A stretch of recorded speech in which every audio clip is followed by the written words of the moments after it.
اعوذ باللہ من الشیطان الرجیم بسم اللہ الرحمن الرحیم لا الہ الا اللہ محمد رسول اللہ اللہم صلی اللہ سیدنا مولانا محمد وعلی آل سیدنا مولانا مبارک وسلم اللہ اکبر۔ چہل حدیث قال رسول اللہ صلی اللہ علیہ وسلم، جو کوئی میری امت میں سے 40 حدیثیں میری امت کے دین کی خاطر یاد کرے تو اللہ اس کی دعا اس کو عالموں کے زمروں میں اٹھائے گا، اور میں قیامت کے دن اس کی شفاعت کرنے والا اور گواہی دینے والا ہوں گا۔ پھر سے پڑھ رہی ہوں۔ جو کوئی میری امت میں سے 40 حدیثیں میری امت کے دین کی خاطر یاد کرے تو اللہ اس کو عالموں کے زمروں میں اٹھائے گا، اور میں قیامت کے دن اس کی شفاعت کرنے والا اور گواہی دینے والا ہوں گا۔ پہلی حدیث پورے حدیثیں پڑھ رہی ہوں ایک کے بعد ایک۔ بات کرنے سے پہلے سلام کیا کرو، دعا ہے۔ سلام دعا ہے۔ بات کرنے سے پہلے سلام کیا کرو، سلام دعا ہے۔ تمام کاموں کا دار و مدار نیت پر ہے، اعمال کا دار و مدار نیتوں پر ہے۔ انما الاعمال بالنیات، اعمال کا دار و مدار نیتوں پر ہے۔ تیری جیسی نیت ہوگی ویسا ہی تجھے اجر ملے گا۔ علم کا سیکھنا ہر مسلمان مرد عورت پر فرض ہے۔ جو خاموش رہا وہ نجات پایا، جس نے بد زبانی کی اس نے ظلم کیا۔ کسی پر غصہ مت کرو، جھوٹ رزق کو گھٹا دیتا ہے، جھوٹ چہرے کو سیاہ کر دیتی ہے۔ نظر کا لگ جانا صحیح ہے، غیبت قتل سے زیادہ بری بات ہے۔ توبہ کرنے والا ایسا ہے جیسا اس نے کوئی گناہ نہ کیا ہو۔ ندامت بھی ایک قسم کی توبہ ہے۔ موت مومن کے لیے تحفہ ہے، مرنے والے کو گالیاں مت دو۔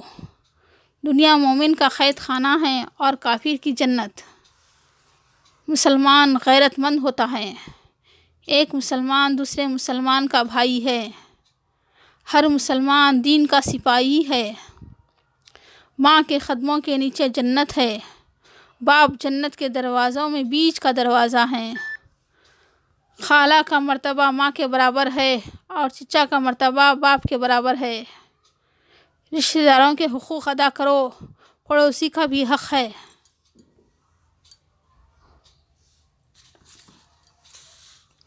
جو مجھ پر ایک مرتبہ درود بھیجتا ہے اللہ تعالیٰ اس پر 10 بار رحمت بھیجتا ہے۔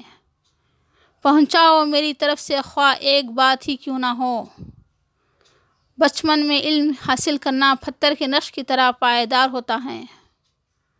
تم میں سے بہترین شخص وہ ہیں جو قرآن سیکھے اور سکھائے۔ بہترین عبادت قرآن کی تلاوت ہے۔ ابتدائے رات میں عشاء سے پہلے سونا بے خوفی کی علامت ہے۔ قبر کا عذاب عموماً پیشاب کی بے احتیاطی سے ہوتا ہے۔ بغیر وضو بغیر طہارت قرآن کو ہاتھ نہ لگاؤ۔ پانی دیکھ کر پیا کرو، کھڑے ہو کر پانی پینے سے منع فرمایا ہے۔ دین خیر خواہی کا نام ہے۔ کنجوسی سے بچو، بخیل جنت میں نہیں جائے گا۔ جو دوسروں پر رحم نہیں کرتا اس پر بھی رحم نہیں کیا جاتا۔ دعا بلاؤں اور مصیبتوں کو دور کرتی ہے۔ تقدیر کو سوائے دعا کے کوئی چیز نہیں پلٹ سکتی۔ آپس میں کچھ تحفے اور ہدیہ لیا دیا کرو، اس سے محبت بڑھے گی۔ آپس میں سلام کو رواج دو، محبت بڑھے گی۔ اپنے استاد کی عزت کرو جس سے تم علم سیکھتے ہو۔ ہر نشہ وار چیز حرام ہے۔ اللہ کا ذکر کثرت سے کیا کرو۔ اپنے مالوں کی زکوٰۃ ادا کیا کرو۔ حج کرنا زندگی میں صرف ایک مرتبہ فرض ہے۔ زمزم کا پانی جس مقصد کے لیے پیا جائے وہ پورا ہوتا ہے۔ جو بڑوں کی عزت نہیں کرتا وہ ہم میں سے نہیں ہے۔ آپ اپنے مہینے کے یعنی رمضان کے روزے رکھا کرو۔ الحمدللہ پورے 50 حدیثیں ہیں یہ۔ سب ایک بار دوسری بار 2 بار سنیں گے تو اچھا سمجھ میں آ جائیں گے. الحمدللہ. اللہم صلی اللہ سیدنا مولانا مبارک وسلم.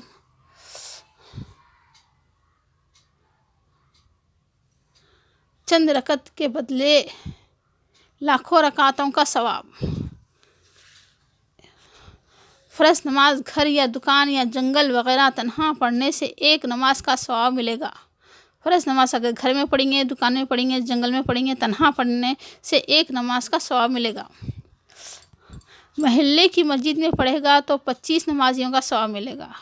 محلے میں کہیں بھی مسجد میں پڑھیں گے تو 25 نمازیوں کا ثواب ملے گا. ایک نماز پڑھیں گے تو 25 نمازیوں کا ثواب ملے گا. جمعے کی مسجد میں پڑھے گا تو 500 نمازیوں کا ثواب ملے گا. جمعے کی مسجد میں پڑھے گا تو 500 نمازیوں کا ثواب ملے گا. مسجد اقصیٰ یعنی بیت المقدس میں پڑھے گا تو 1000 نمازیوں کا ثواب ملے گا. اللہ اکبر. بیت المقدس میں اگر جا کے ہم وہ اس جگہ پہ بیت المقدس میں پڑھیں گے نماز تو اپن ایک نماز کا ثواب 1000 نمازوں کا ثواب اپنے کو ملے گا. اور اگر رسول اللہ صلی اللہ علیہ وسلم کی مسجد جو مدینے میں ہیں وہاں پڑھے گا تو 50,000 نمازیوں کا ثواب ملے گا. اللہ اکبر. سب کو نصیب کرے. ہاں، مدینہ منورہ کی مسجد میں پڑھیں گے تو مدینے میں پڑھیں گے تو اپنے کو 50,000 نمازیوں کا اپنے کو ثواب ملے گا. اور کعبہ شریف کی مسجد میں پڑھیں گے تو مکہ معظمہ میں 1,00,000 نمازیوں کا ثواب ملے گا. ماشاء اللہ، بہت اچھے. سب کو نصیب کرے اللہ میاں حج عمرے میں ایک کعبۃ اللہ شریف کو جانا. کعبۃ اللہ شریف کی مسجد میں پڑھیں گے تو اپنے کو مکہ معظمہ میں 1,00,000 ایک نماز کا ثواب 1,00,000 نمازیوں کا ثواب اپنے کو ملے گا. جماعت سے نماز پڑھیں گا تو 27 نمازیوں کا ثواب ملے گا. جماعت کے ساتھ پڑھیں گے تو 27 نمازیوں کا ثواب پائے گا. ایک امام مقتدی جماعت کے حکم میں داخل ہے. ایک امام ایک مقتدی جماعت ہو جاتی. ایک امام ایک مقتدی رہے تو بھی جماعت کے حکم میں داخل ہے. اگر 2 مقتدی ہوئے تو 2 27 یعنی 54 2 × 27 = 54 ایسا. اگر 2 مقتدی بھی رہیں گے تو 54 نمازیوں کا ثواب ملے گا. نماز کا ثواب ملے گا. اگر 3 مقتدی ہوں گے تو ہر مقتدی کے لیے بڑھتا جائے گا. 4 × 27 108 ایسا اللہ تعالیٰ نمازی کو بہت نمازیوں کا ثواب عنایت فرماتا ہے. اللہ اکبر. اللہ سب کو ایسی نمازیوں کا ثواب حاصل کرنے کی توفیق دے. لا الہ الا اللہ محمد صلی اللہ علیہ وسلم. اعتکاف کو بیٹھنے کی فضیلت. رمضان کے آخری عشرے میں اعتکاف کرنا سنت موقدہ ہے. اس اعتکاف میں 20 رمضان کو غروب آفتاب سے پہلے اعتکاف گاہ میں آ جانا ضروری ہے. جب تک چاند نظر آ گیا اعلان نہ ہو جائے اس وقت تک باہر نکلنا جائز نہیں. اگر 10 دن کے لیے بیٹھے تو 20 رمضان کو چلے جانا، پھر چاند نظر آنے کے بعد میں ہی باہر آنا. 10 دن کا اعتکاف ہوتا. اس اعتکاف میں 20 رمضان کو غروب آفتاب سے پہلے اعتکاف گاہ میں آ جانا ضروری ہے. جب تک کہ چاند نظر آ گیا اعلان نہ ہو جائے اس وقت تک باہر نکلنا جائز نہیں. عورت کا اعتکاف کرنا بھی درست ہے، لیکن مسجد کے بجائے اپنے گھروں میں ہی اس جگہ اعتکاف کریں جس جگہ نماز کے لیے متعین کر رکھا ہو. اعتکاف کرنے کے لیے اس کا مسجد کا نماز پڑھنے کے لیے جامع مسجد جانا، بیت الخلاء جانا، غسل کے لیے باہر نکلنا درست ہے. اعتکاف میں بیٹھیں گے تو 2-3 جگہ جانا درست ہے. اگر بلا ضرورت تھوڑی دیر کے لیے بھی مسجد سے باہر نکل گیا تو اگر بھول کر ہو یا اعتکاف ٹوٹ جائے گا. اعتکاف میں 1 دن یا 2 دن 3 دن کتنے بھی دن بیٹھ سکتے ہیں. اللہ اکبر.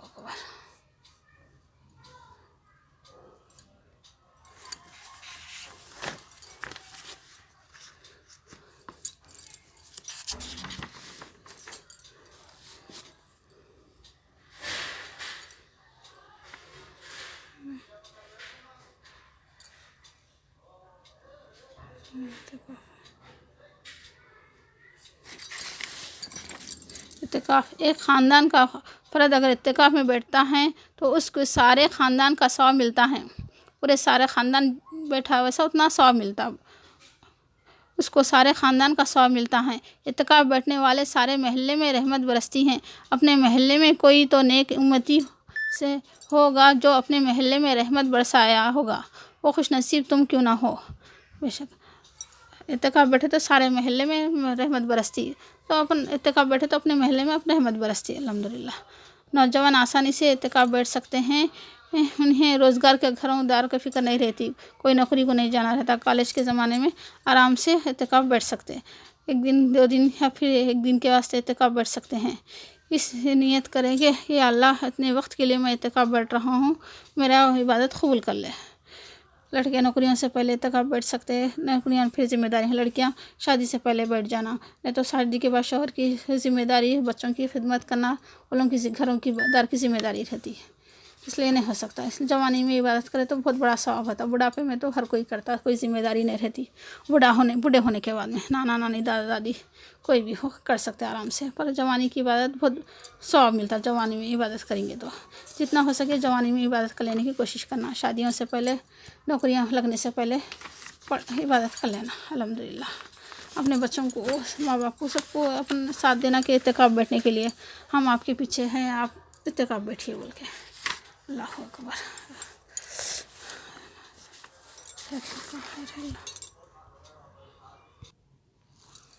بسم اللہ الرحمن الرحیم۔ وضو کرنے کے لیے ایک بڑا لوٹا پانی لیں یا نل یا حوض میں سے ضرورت ہو اتنا ہی استعمال کریں، زیادہ پانی خرچ نہیں کریں۔ وضو کے پانی میں فرشتے آب زمزم لا کر ملاتے ہیں، ہو سکے تو وضو کسی جھاڑ کے پاس بنائیں تاکہ وہ پانی جھاڑ کی جڑوں میں جائے، یا مٹی میں بنائیں تاکہ مٹی وہ نیک پانی جذب کر لے۔ وضو کا پانی مرنے کے بعد قبر میں اپنے اطراف آ جاتا ہے، سانپ بچھو سارے کیڑوں کو روکنے کے لیے اپنے تک آنے نہیں دیتا، اتنی فضیلت ہے وضو کے پانی کی۔ آج اپن کرتے سو وضو کا پانی مرنے کے بعد کام میں آتا ہے، اپنی حفاظت کرتا ہے۔ قبر میں مرنے کے بعد ہم چیونٹیوں کا کھانا بننے سے محفوظ رہ جاتے ہیں۔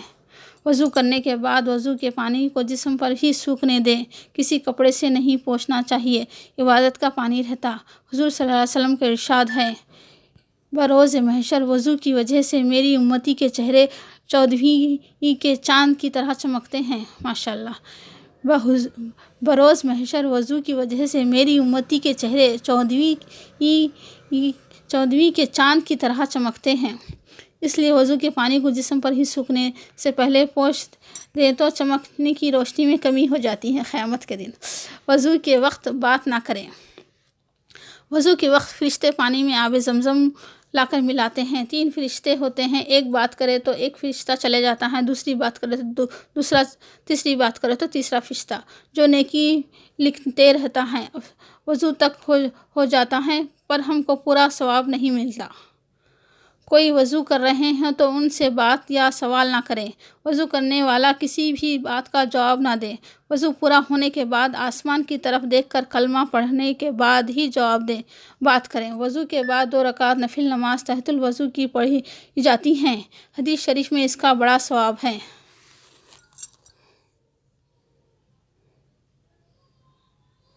وضو کرنے کے بعد ہاتھ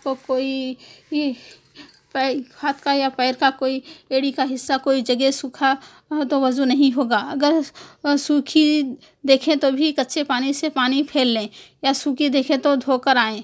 اگر کسی شخص کا کوئی حصہ وضو کے بعد سوکھا دیکھیں تو کہیں آپ کا ہاتھ پیر میں برابر دھویا نہیں گیا ہے، سوکھا ہے، گیلا کر لیجئے۔ انگوٹھیاں یا زیورات سب ہلا کر پانی پہنچائیں اندر کے حصے میں تاکہ وضو کا سوکھا نہ رہ جائے، کوئی حصہ سوکھا نہ رہ جائے۔ اگر ناخنوں کو پینٹ رہا تو وضو نہیں ہوتا، غسل بھی نہیں اترتا۔ پینٹ لگانے سے نہ غسل اترتا ہے تو نماز کس طرح قبول ہوتی ہے؟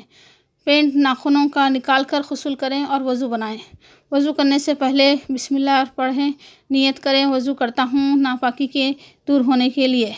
وضو کرتے وقت، ہر وضو دھوتے وقت بسم اللہ اور کلمہ طیبہ پڑھا کریں۔ مسجد کو گھر سے وضو بنا کر جائیں۔ واعظ، اجتماع، کسی بھی ایک نئے کام میں عبادت کے لیے گھر سے نکل رہے ہیں تو وضو بنا کر نکلیں۔ گھر سے جتنے قدم چلیں گے اتنے قدموں کا ثواب ہمیں ملے گا۔ باوضو جانے سے کتنی نیکیاں مل رہی ہیں ہمیں۔ باوضو سویا کرو۔ وضو سے سونے والا عرش کے قریب ہوتا ہے، سونا بھی عبادت میں آ جاتا ہے۔ ضرورت سے فارغ ہونے کے بعد وضو بنا لیں، ہمیشہ وضو میں رہیں، اللہ تعالیٰ کا ذکر میں رہیں۔ نیند لگے تو یا پاد آئے تو وضو ٹوٹ جاتا ہے، ورنہ نہیں ٹوٹتا۔ کسی بھی چیز سے، جن چیزوں سے روزہ ٹوٹ جاتا ہے اس سے وضو بھی ٹوٹ جاتا ہے۔ وضو کرنے سے پہلے مسواک کریں۔ بغیر مسواک کر کے وضو بنا کر 70 نفل نمازیں پڑھنے کا ثواب اتنا ہوگا جتنا مسواک کر کے 2 رکعت نفل پڑھیں تو زیادہ ثواب ملے گا۔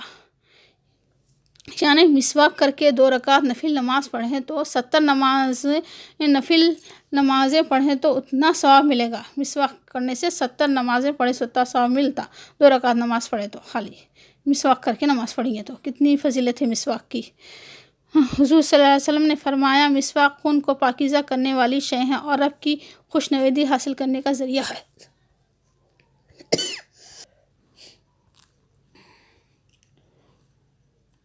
بسم اللہ الرحمن الرحیم۔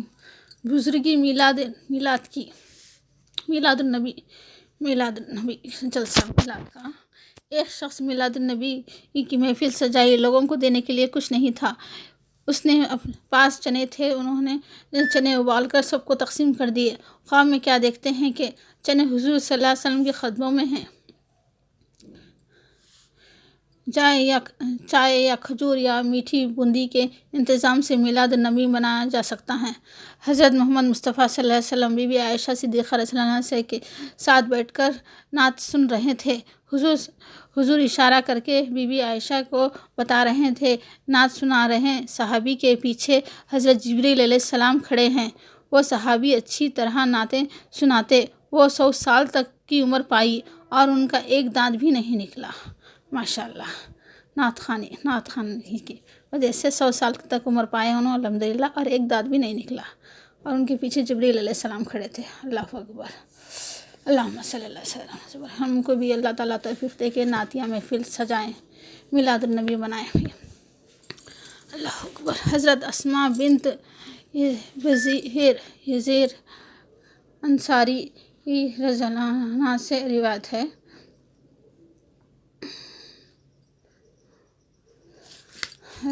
حضرت اسماء بنت یزیر انصاری رضی اللہ عنہا سے روایت ہے، نبی کریم صلی اللہ علیہ وسلم کی خدمت میں حاضر ہوئی، یا رسول اللہ، میری ماں باپ آپ پر فدا ہو، میں مشرق و مغرب کی تمام مسلمان خواتین کی نمائندہ ہوں، میرے آنے کی خبر انہیں ہو یا نہ ہو، مگر میں تمام عورتوں کی مشترکہ بات آپ کی خدمت میں عرض کرنا چاہتی ہوں۔ یعنی اللہ تعالیٰ نے آپ مردوں اور عورتوں سب کی طرف دین حق دے کر بھیجا ہے۔ اللہ تعالیٰ نے آپ کو مردوں اور عورتوں سب کی طرف دین حق دے کر بھیجا ہے، لیکن ہم عورتیں گھروں میں بند رہتی ہیں اور مردوں کو جمعہ و عیدین کی نماز اور جنازہ اور جہاد میں شرکت کی وجہ سے ہم عورتوں پر فضیلت دی گئی ہیں۔ مرد جب جہاد اور تجارت اور حج وغیرہ میں جاتے ہیں تو ہم عورتیں ان کے مال و دولت کی حفاظت اور ان کے بچوں کی تربیت کرتی ہیں، تو اے اللہ کے رسول، کیا آخر ثواب میں ہم بھی ان کے ساتھ برابر کے شریک ہوں گے؟ حضرت صلی اللہ علیہ وسلم نے صحابہ کرام کی طرف رخ کر کے فرمایا، کیا دین کے بارے میں کسی عورت کی گفتگو اس عورت سے بہتر انداز میں کبھی سنی ہے؟ پھر حضرت صلی اللہ علیہ وسلم نے اس خاتون سے فرمایا، اے اسماء، جاؤ، جو عورتیں اس مجلس میں نہیں آ سکی ہیں ان کو بتا دو کہ تم میں سے کسی عورت کا اپنے شوہر کے ساتھ اچھا برتاؤ اور اس کی خوشی حاصل کرنے کی کوشش کرنا اور اس کی ہدایت پر عمل کرنا مردوں کی ان تمام نیکیوں کے برابر ہے جن کا تم نے ابھی ذکر کیا ہے۔ ماشاءاللہ، کیا ہے فرمایا، اسماء، جاؤ، جو عورتیں اس مجلس میں نہیں آ سکی ہیں ان کو بتا دو کہ تم میں سے کسی عورت کا اپنے شوہر کے ساتھ اچھا برتاؤ کرنا، اس کی خوشی حاصل کرنے کی کوشش کرنا، اس کی ہدایت پر عمل کرنا اور مردوں کی ان تمام نیکیوں کے برابر ہے جن کا تم نے ابھی ذکر کیا ہے۔ یہ سن کر حضرت اسماء خوشی لا الہ الا اللہ اللہ اکبر پڑھتی ہوئی حضرت صلی اللہ علیہ وسلم کی مبارک خوشخبری کے کلمات لے کر واپس آ گئی۔ الحمدللہ، اللہم صلی اللہ سیدنا مولانا محمد وسلم، لا الہ الا اللہ محمد صلی اللہ علیہ وسلم۔